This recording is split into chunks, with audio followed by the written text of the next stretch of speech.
মাইজানবাসী ৰাইজক আমি ওলাই আহিবৰ বাবে আমি কাটৰে আমি অনুৰোধ জনাইছোঁ ওলাই আহক আমাক একো নালাগে টকা পইচা সহায় কৰিব নালাগে আপোনালোকে জাষ্ট আমাক এষাৰি মাত দি জুবিন দাক জীয়াই ৰাখিবৰ কাৰণে জুবিন দা মঞ্চখনৰ ওচৰত আহি এগছি আপুনি বন্তি জ্বলাওক এডাল ধূপ জ্বলাওক তেখেতৰ আত্মাই সদ্গতি পাবৰ কাৰণে আপোনালোকে ওলাই আহক ওলাই আহি যাতে আপোনাৰ জুবিন দা এই মাইজানত যাতে সকলো অসমবাসী ৰাইজে দেখক যে জুবিন দাকো মাইজানবাসী ৰাইজৰ সঁচাকৈ এটা জুবিন দাৰ অনুৰাগী আছে জুবিন দাক ভাল পোৱা মানুহ প্ৰতিজন ব্যক্তিয়ে আছে তেখেতলোকে ওলাই আহিবৰ বাবে আমি এই মাইজানবাসী ৰাইজৰ পৰা আমি অনুৰোধ জনাইছোঁ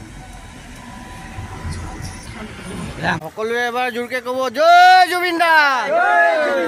জয় জুবিন দা জয় জুবিন দা